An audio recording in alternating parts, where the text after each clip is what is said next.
और आइए इसी बीच में तस्वीरें आपको दिखाएं, क्योंकि भूपेश बघेल अपना वोट कास्ट करने के लिए पहुंचे। हालांकि उससे पहले उनकी 1, 2, 3 बार प्रतिक्रिया सामने आ चुकी है और इसके साथ वो ये भी कह रहे हैं कि जहां पाटन से वो चुनाव लड़ रहे हैं वहां पर एक तरफा मुकाबला है, जीत उन्हीं की होगी, क्योंकि इस बार वहां की जनता और वहां के कार्यकर्ता इस बार वो चुनाव लड़ रहे हैं। और ऐसे में भूपेश बघेल जो लगातार अब की बार 75 पार का नारा देते हुए नजर आ रहे हैं, ये कहते हुए कि छत्तीसगढ़ में सरकार कांग्रेस की बरकरार रहेगी, सरकार हम ही बनाने वाले हैं और अब की बार हम 75 पार करेंगे।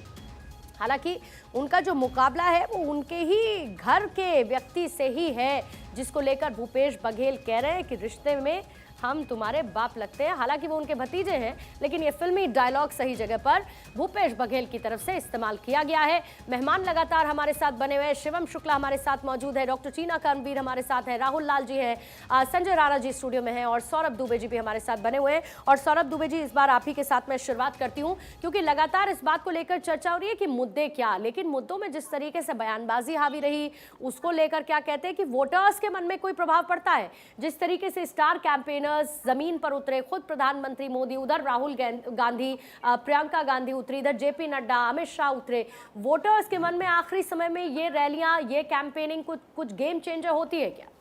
बिल्कुल होती है। देखिए, जो स्टार प्रचारक है वो तो इस समय एक ही है, नरेंद्र मोदी जी, क्योंकि वो भारत के ही नहीं विश्व प्रसिद्ध चेहरा है। तो कहीं ना कहीं उनका फायदा, उनके साथ जो पार्टियां हैं गठबंधन में, एनडीए की पार्टियां, उसको भी उसका लाभ मिलता है। उनकी जो है वो जो इतनी फेमस है, वो जो है उनके लोकप्रिय चेहरा जो है। अब देखिए, मेन बात क्या है कि अभी जो टीना जी कह रही थी, टीना जी ने बड़ी बड़ी वो आरोप लगा दिए कि ज्योतिरादित्य सिंधिया जी भाग गए पार्टी छोड़ करके, ये कर दिया वो कर दिया। अरे भाई, आपके राजशाही अहंकार के कारण ही तो लोग छोड़ देते हैं पार्टी। जहां जहां पर कांग्रेस की सरकार बन जाती है, उसके बाद वहां की सरकारें क्यों नहीं टिक पाती? आप चाहे राजस्थान देख लीजिए, चाहे छत्तीसगढ़ देख लीजिए, चाहे आप मध्य प्रदेश देख लीजिए, जहां जहां पे इनके डिप्टी सीएम और सीएम है उनके बीच में बहुत बड़ा विवाद है। अभी कर्नाटक का आपने घटना का जिक्र किया, देखिए कि उनके बेटे ऐसे ऐसे वो तय कर रहे हैं कि कहां कहां पर क्या चीजें होनी चाहिए। यह भी एक विवाद का बड़ा विषय आगे चल करके बनेगा। रही बात जो है, अभी दिग्विजय जी तो कह रहे हैं 130 सीट, क्योंकि दिग्विजय जी को पता है, कमलनाथ जी पहले ही कह चुके कि भैया हारोगे तो जाकर के उनकी कपड़े फाड़ लेना। तो दिग्विजय जी अपने कपड़े बचाने के लिए तो बयान दे रहे हैं कि 130 सीट पर जीत करके आएंगे। ज्योतिरादित्य सिंधिया जी बचपन से ही कांग्रेस के वफादार सिपाही रहे थे। पिछले मध्य प्रदेश के चुनाव में पूरा जी जान लगा करके कांग्रेस पार्टी को जिताने का श्रेय ज्योतिरादित्य सिंधिया को था। लेकिन जिस प्रकार से उनका अपमान किया गया पार्टी के अंदर, जिस प्रकार से उनके साथ जितने भी विधायक थे उनको इग्नोर करने का प्रयास किया पार्टी ने, उनके सम्मान को ठेस पहुंचाया, तो वो क्या डिसीजन लेंगे? भाई, आपका शीर्ष नेतृत्व कोई सुनने को तैयार ही नहीं है। कमलनाथ जी दिग्विजय जी की आपस में लड़ाई है, तो जो नेता जिसको सम्मान नहीं मिल रहा पार्टी के अंदर, उसको अपना कद नहीं पता कि हमारा कद क्या है, वो कहीं ना कहीं तो जाएगा। और आज ज्योतिरादित्य सिंधिया जी कहां पर है? आज वो भारतीय जनता पार्टी में कैबिनेट मंत्री बन करके भारत सरकार में कार्य कर रहे हैं। उसी प्रकार से जैसे हेमंत जी जो है वहां पर वो कह रहे हैं कि मैं सीएम की रेस में नहीं हूं, लेकिन जब टिकटें बटी तो ज्योतिरादित्य सिंधिया का प्रभाव उसमें नजर आया। नहीं, देखिए, यही तो अच्छी बात है, जब इतने मंत्री उतार दिए गए, सांसद उतार दिए गए, लेकिन कोई ये दावा करने को ये नहीं कह रहा कि भैया हम बड़ा चेहरा है, हमको ये वो क्या कह रहे हैं, हम पार्टी के, भारतीय जनता पार्टी के मध्य प्रदेश के कार्यकर्ता हैं, हमको यहाँ पर अपनी सीटों को मजबूत करने के लिए उतारा गया है। और वहीं पर दिग्विजय जी और कमलनाथ जी में क्या चल रहा है कि भैया सीएम बने तो ठीक है, नहीं तो कपड़े फाड़ लेना। इस तरह की जो चीजें हैं कांग्रेस के अंदर, जो उनका कांग्रेस बिल्कुल एकजुट होकर राहुल जी, आपको भी पता है कि आपके सीएम और डिप्टी सीएम के बीच में कितने विवाद चलते रहते हैं। आपका राजस्थान का मुख्यमंत्री, उप मुख्यमंत्री अपने ही मुख्यमंत्री के खिलाफ भ्रष्टाचार का आंदोलन करता है। ऐसी स्थिति कभी भी हमने राजनीति में नहीं देखी कि अपना ही डिप्टी सीएम अपने सीएम के खिलाफ भ्रष्टाचार का आंदोलन करे। ऐसी स्थिति होती है। वही स्थिति मध्य प्रदेश के अंदर ज्योतिरादित्य सिंधिया जी के साथ की गई थी। कमलनाथ जी जब मुख्यमंत्री थे और ज्योतिरादित्य सिंधिया जी की बड़ी सीटों के साथ उनको समर्थन मिला था और उनके साथ 21-22 विधायक थे, वो क्यों नाराज हुए आपसे? क्या आपने पता लगाने की कभी कोशिश की? भाई, आपसे एक व्यक्ति नाराज हो सकता है, 2 व्यक्ति महत्वाकांक्षी हो सकते हैं। 25, सौरभ जी किससे नाराज हुए? आप कह रहे हैं कि राहुल लाल जी से नाराज हो गए? राहुल गांधी जी से। राहुल लाल जी से नहीं, आप कह रहे थे आपसे नाराज हो गए, इसीलिए कांग्रेस पार्टी में तो एक ही है, राहुल गांधी। हाँ। राहुल जी को देखिए, अवसरवादी लोग कांग्रेस छोड़ सर, के चले गए। राहुल लाल जी बस मुझे 2 सेकंड दीजिएगा, भूपेश बघेल की प्रतिक्रिया सुन लेते हैं। पूर्ण बहुमत की सरकार है। आपने एक बहुत अहम घोषणा की थी और वो वोट शेयर आपको कितना लगता है कि कांग्रेस के लिए बहुत लाभदायक होगा? कौन सा? औरतों को लेकर जो आपने अच्छा, घोषणा की है। हाँ, लक्ष्मी पूजा के दिन हमने जो घोषणा की कि लक्ष्मी पूजा के दिन छत्तीसगढ़ गृह लक्ष्मी योजना हम सरकार बनने के बाद लॉन्च करेंगे और प्रत्येक महिला को 15,000 रुपया साल का देंगे। राजधानी में लगातार मारपीट की घटनाएं घट रही है। राजधानी में मारपीट की घटनाएं घट रही है। कल भी युवा कांग्रेस के जो अध्यक्ष थे उनका सर फोड़ दिया गया। इस प्रकार की घटनाएं क्यों? भारतीय जनता पार्टी लगातार हिंसा पे उतारू है। ये संकेत है कि भारतीय जनता पार्टी बुरी तरह से पराजित है। बिल्कुल, राम जी की कृपा हम पे बनी हुई है, क्योंकि ये कौशल्या माता के धरती है छत्तीसगढ़, और भांजा राम तो हमारे भांजा लगते हैं। ठीक है, thank you sir, thank you. तो राम तो हमारे भांजे लगते हैं। भूपेश बघेल को आपने सुना, वोट कास्ट करने के लिए पहुंचे थे और उसके बाद उनकी ये प्रतिक्रिया, और वोटिंग के बीच मुरैना में फिर से बवाल की खबर है। इससे पहले भी आपने तस्वीरें देखी थी, हालांकि ये कहा गया कि बहुत ही मामूली सी वो झड़प है और सिचुएशन को अंडर कंट्रोल किया गया है, लेकिन एक बार फिर से वोटिंग के बीच मुरैना में ये बवाल बढ़ता हुआ नजर आ रहा है। दूसरी तरफ मध्य प्रदेश के महू में भी कांग्रेस और बीजेपी के कार्यकर्ता आपस में भिड़ गए हैं। देखिए, जौरा विधानसभा है ये, जहां पर जबरदस्त झड़प हुई है। वोटिंग के बीच मुरैना में फिर से बवाल होने की इस वक्त खबर मिल रही है। जौरा विधानसभा, जहां पर ये झड़प कांग्रेस और बीजेपी समर्थकों के बीच में झड़प हुई है। ऐसी खबरें महू से भी आई थी, जहां पर कांग्रेस और बीजेपी कार्यकर्ताओं में तस्वीरें हमने आपको दिखाई, किस तरीके से कार्यकर्ता अस्पताल में भर्ती थे। 2 कार्यकर्ता कांग्रेस से घायल हुए थे। फिलहाल ये तस्वीरें आ चुकी है, ये तस्वीरें मुरैना की ही है। पूरी सिचुएशन को फिलहाल अंडर कंट्रोल करने के लिए आप देख रहे हैं जगह जगह फ्लैग मार्च किया जा रहा है, सुरक्षा बलों की तैनाती कर दी गई है। सीआरपीएफ के अंडर कंट्रोल में ये अलग अलग इलाके, और देखिए सुरक्षा बल अभी इस वक्त कानून व्यवस्था को संभालते हुए नजर आने लगे हैं। ये एक शख्स कोई तस्वीरों में इस वक्त नजर आ रहा है, हालांकि कौन है क्या है उसको लेकर थोड़ा सा आपको डिटेल्स देंगे, लेकिन मामला और ज्यादा न बिगड़े, मुरैना में हिंसा और ज्यादा ना पनपे, इसको लेकर इस वक्त ये तैयारी की गई है। पूरा जो एरिया है वहां पर एक तरीके का फ्लैग ऑफ किया जा रहा है, और जो सुरक्षा बल है वहां पर इस वक्त मोर्चे को संभाले हुए हैं। कानून व्यवस्था बिगड़े ना, इसकी कवायद इस वक्त की जा रही है। और मध्य प्रदेश में अलग अलग जगह जहां पर अभी तक 45.40 जिन्होंने मेरी आंखों के सामने मेरे सलमान भाई को गाड़ियों से कुचल डाला,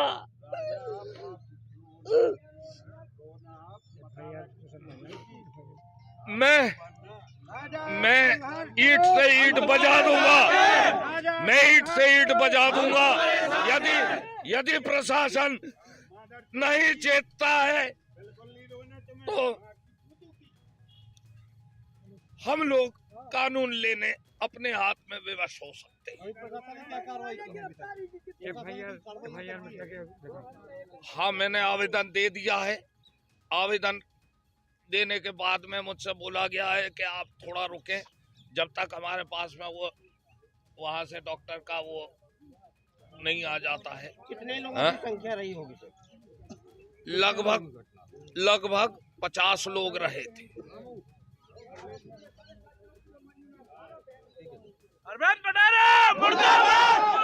राजनगर विधानसभा क्षेत्र में खजुराहो थाना अंतर्गत रन्हे फॉल रोड पर रात 3-3:15 बजे 2 राजनीतिक दलों के प्रत्याशी और उनके 7 समर्थक आमने सामने हो गए। इसके बाद इनमें कुछ विवाद हुआ और एक सलमान नामक युवक है, उसकी मौत हुई है। दूसरे राजनीतिक दल का यह आरोप है कि सलमान की मौत उसके ऊपर गाड़ी चढ़ा देने के कारण हुई है। इसका जो पोस्टमार्टम है यहाँ जिला अस्पताल में चल रहा है, और मृतक पक्ष की तरफ से आवेदन थाना खजुराहो में लिया गया है, और बहुत ही इसमें शीघ्र ही हम वैधानिक कार्रवाई कर देंगे। शीघ्र ही वैधानिक कार्रवाई की जाएगी। गाड़ी चढ़ाकर विधायक की हत्या की कोशिश हुई, और अभी आप विक्रम सिंह को सुन रहे थे, कांग्रेस के ये कैंडिडेट हैं जो रोते बिलखते नजर आए इस पूरी घटना के बाद। और छत्तीसगढ़ में इस वक्त की बड़ी खबर, 1 बजे तक 38.22% वोटिंग। तो मध्य प्रदेश में 45.40% वोटिंग। 1 बजे तक का यह आंकड़ा देखिए, दुर्ग में 37% आ चुका है, छत्तीसगढ़ में बलरामपुर में 44.75, बलौदाबाजार भाटापारा में 40.66% वोटिंग हो चुकी है। ये हम छत्तीसगढ़ के आपको डिटेल्स दे रहे हैं। बिलासपुर में 29.64, बेमित्रा में 36.67, बालोद में 43.53% अभी तक वोटिंग हो चुकी है। मनेन्द्रगढ़ चिरमिरी में 35.98, महासमुंद में 42.14% और इलेक्शन कमीशन की तरफ से ये आंकड़े लगातार जारी किए जा रहे हैं कि कहां-कहां पर कितनी वोटिंग इस वक्त हो चुकी है। बहरहाल इन तमाम खबरों पर जाने से पहले थोड़ी गहमा-गहमी चल रही थी, चर्चा चल रही थी और राहुल लाल जी इस पर अपनी प्रतिक्रिया दे रहे थे, जो कि सौरभ दुबे जी ने कहा। राहुल लाल जी, इसमें क्या विरोधाभास आपको नजर आ रहा है जो सौरभ दुबे कह रहे हैं?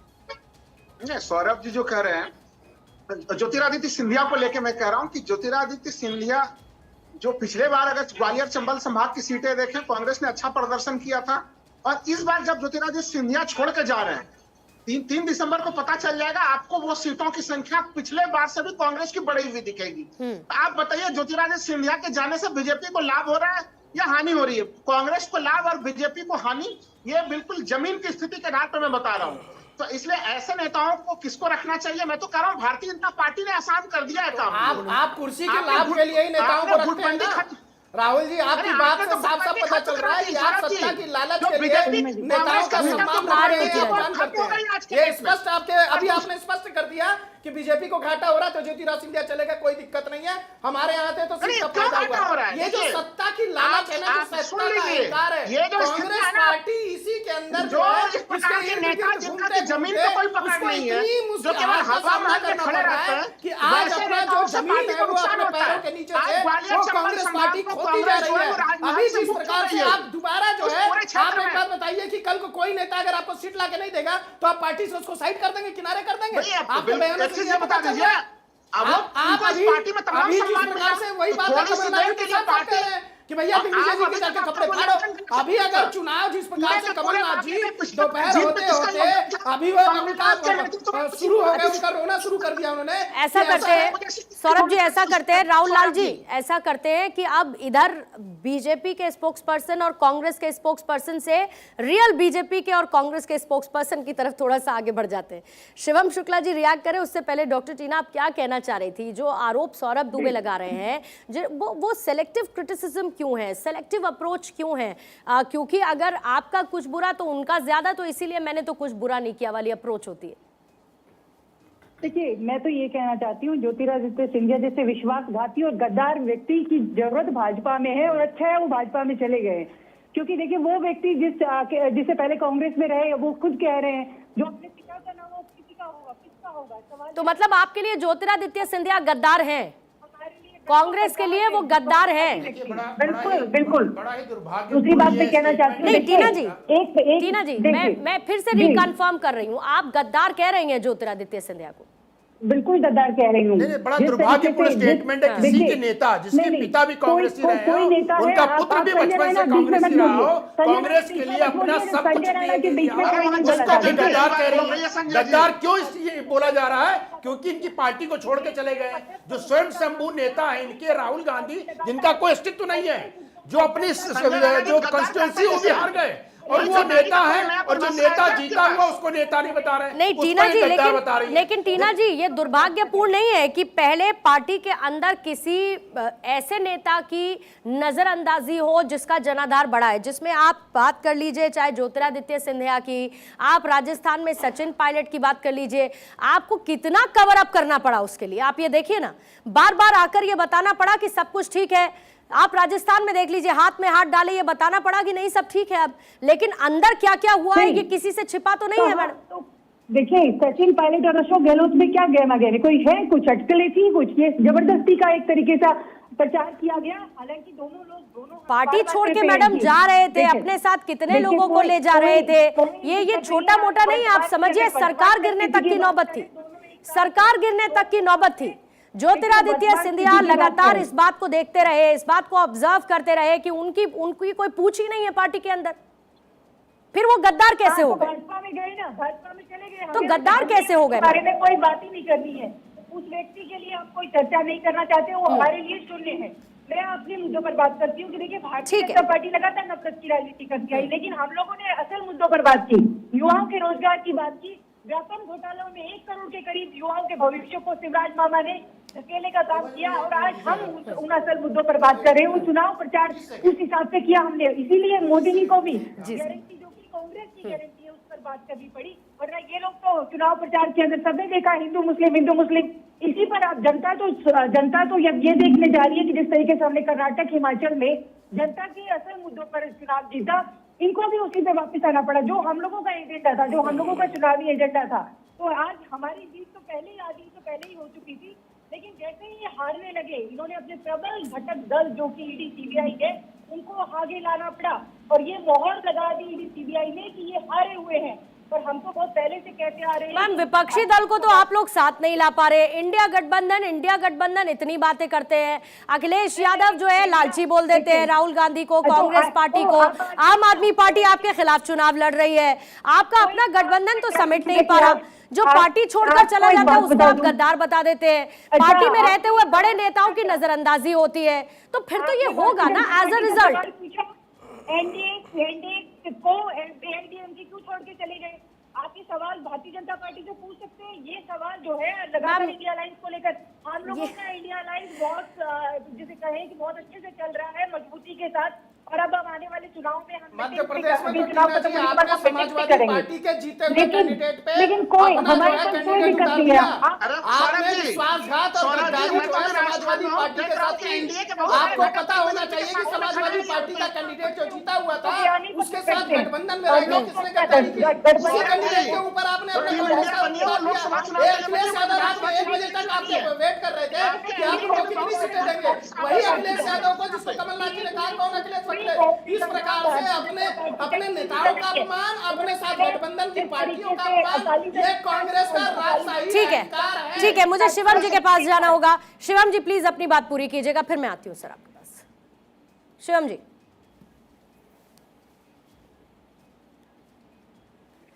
आपके एंड पे म्यूट है शायद वॉइस।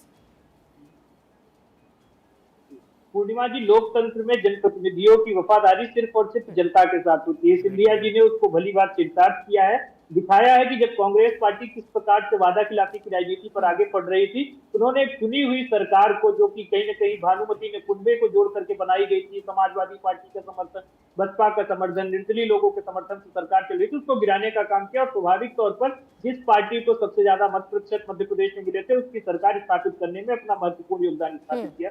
दूसरी सबसे महत्वपूर्ण चीज, अभी हम बात कर रहे थे सिद्धारमैया जी के बेटे की, कांग्रेस पार्टी में यह परंपरा मध्य प्रदेश में भी है। नकुल नाथ जी अपनी जो छिंदवाड़ा लोकसभा क्षेत्र है वहां पे कांग्रेस की central election committee, Congress party के राष्ट्रीय अध्यक्ष तमाम लोगों को धता बताते हुए स्वयं टिकटों का निर्धारण करते हैं। जयवर्धन सिंह अपनी सीटों पर करते हैं, और वास्तव में मध्य प्रदेश में कांग्रेस की लड़ाई, मध्य प्रदेश के बेहतर भविष्य के लिए नीति की लड़ाई, अपने कहीं न कहीं विरासत और किले और दुर्ग बचाने के लिए। दिग्विजय सिंह अपने राजनीतिक वारिस को राजनीति में सेट करना चाहते हैं। मेरे पास थोड़ा समय की कमी है संजय राणा जी, आपको 30 सेकंड ही दे पाऊंगी, लेकिन मैं जल्दी से अपनी बातों को विराम दे दूंगा। देखिए ऐसा है कि अभी हमारी मित्र बोल रही थी कि व्यापम घोटाला, व्यापन और ज्ञापन तीनों घोटाले 5 साल से अब सो रहे थे। अरे भाई कोर्ट जाकर के आप अर्जी लगा देते, कोर्ट कार्रवाई करता, ईडी सीबीआई कभी केस रजिस्टर नहीं करती। थोड़ा सा ज्ञान भी रख लीजिए। अब देखिए आप देख रही है पूर्णिमा जी कि मध्य प्रदेश में झड़पें क्यों हो रही है। ये मैंने 1990 में देखा था, लेकिन चक्कर क्या है, कांग्रेस पार्टी बुरी तरह हार रही है, इनको अपने अस्तित्व की लड़ाई लड़नी पड़ रही है,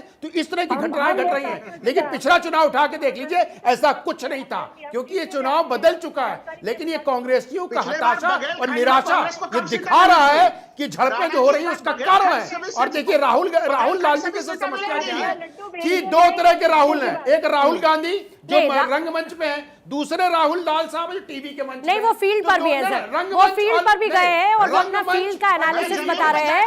ठीक है राहुल लाल जी। अरे पूर्णिमा, मैं छत्तीसगढ़ डर के मारे नहीं गया, 3 बार बुलाया गया, कहीं बम न फट जाए, क्योंकि वहां पे किसकी शासन है? कांग्रेस का शासन है। ठीक है सर, इन तमाम बहस के बीच में राहुल लाल जी अपडेट जल्दी से दे देती हूं, क्योंकि तेलंगाना के लिए जो कांग्रेस का घोषणा पत्र है वो जारी हो चुका है। 500 रुपए में LPG सिलेंडर मिलेगा, ये कांग्रेस से अपने घोषणा महिलाओं के लिए फ्री बस सेवा मिलेगी। ये वायदा भी अपनी गारंटी के तहत तेलंगाना में मल्लिकार्जुन खड़गे अभी मौजूद थे मंच पर, तस्वीरें हमने आपको दिखाई थी और उन्होंने इस घोषणा पत्र को जारी करने के साथ ये कहा था कि तेलंगाना में भी कांग्रेस की ही सरकार बनेगी।